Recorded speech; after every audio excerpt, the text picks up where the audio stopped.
করে হাইয়া আলাস সালাহ হাইয়া আলাল ফালাহ, হাইয়া আলাস সালাহ নামাজের দিকে আহ্বান করে। এখন এই আহ্বান শোনা সত্ত্বেও, এই আওয়াজ কানে আসা সত্ত্বেও যে আমরা কাজকে প্রাধান্য দেই, ব্যবসা বাণিজ্যকে প্রাধান্য দেই, চাকরি বাকরি থেকে আমরা এই দায়িত্বটাকে প্রাধান্য দেই, আর হাইয়া আলাস সালাহ মসজিদের মাইক থেকে আজান আসছে, হাঁক আসছে, আমার কানে পৌঁছাইছে, কানে আসা পরও আমি আমার ব্যবসার কাজ ছাড়তে পারি নাই, ক্ষেত খামারি কাজ ছাড়তে পারি নাই, গল্প গুজবের আড্ডা ছাড়তে পারি নাই, বিভিন্ন দায়িত্ব দুনিয়াবি দায়িত্ব ঝামেলা থেকে মুক্ত হতে পারি নাই, আমি ওই দুনিয়ার কাজের মধ্যে লিপ্ত রয়েছি। আজান কে মসজিদ থেকে যে আহ্বান আছে, আহ্বানে আমরা কি পরোয়া করি নাই। কারণ আমার আপনার আল্লাহর হুকুম যে ইমানের পরে আমাদের নামাজ ঠিক করতে হবে।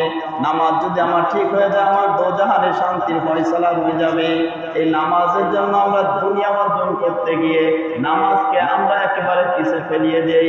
নামাজের দায়িত্ব যে আল্লাহর হুকুম ফরজাই নামাজ আদায় করা, এই নামাজ থেকে আমাদের যে ত্রুটি হয়, ত্রুটির মূল কারণ যদি খুঁজতে হয়, কারণ কি হয় দুনিয়া অর্জনের কারণ, দুনিয়ার জন্য দুনিয়ার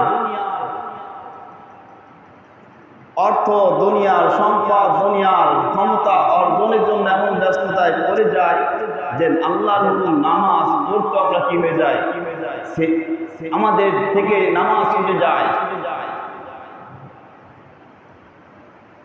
আল্লাহ রাসূল সাল্লাল্লাহু আলাইহি ওয়াসাল্লাম বলেন, নামাজ এক ওয়াক্ত নামাজ যদি কেউ ছেড়ে দেয়, অর্থাৎ এক ওয়াক্ত নামাজ জীবনে ভর নামাজ পড়ছে, এক ওয়াক্ত নামাজ সে অলসতার কারণে হোক, দুনিয়ার কোনো ব্যস্ততার কারণে হোক, এক ওয়াক্ত নামাজ সে ছেড়ে দিয়েছে,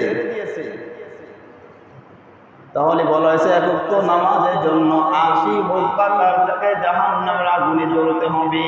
80 হুকবা, এক হুকবা পরিমাণ হচ্ছে, এক হুকবা পরিমাণ হচ্ছে 2,88,00,000 বছর জাহান্নাম। এক হুকবা, কারণ এই 2,88,00,000 এটা দুনিয়াবি হিসাবে, কিন্তু আখিরাতের হিসাবে নয়। কারণ আখিরাতের একদিন দুনিয়ার 1000 বছরের সমান। তাহলে জীবনে আমরা 60 বছর জিন্দেগির মধ্যে এক ওয়াক্ত নামাজ যদি আমরা কাজা করি, ছেড়ে দিয়ে নাই, আদায় করেছি সময়ের নামাজ অসময়ে, ফজরের নামাজ আদায় করছি জোহরে, জোহরের নামাজ আদায় করছি মাগরিবে, কাজে কর্মে ব্যস্ততার কারণে জোহর করতে পারি নাই, আসর হয়ে গেছে, আসর হয়তো করছি, জোহর করতে করার সুযোগ নাই, মাগরিবে উঠতে যে দেখা যায় মাগরিবও করছি, জোহরের কাজাও আদায় করছি, আদায় হয়েছে অসময়, যে সময় পার হওয়ার পর এটাকে বলা হয় কাজা।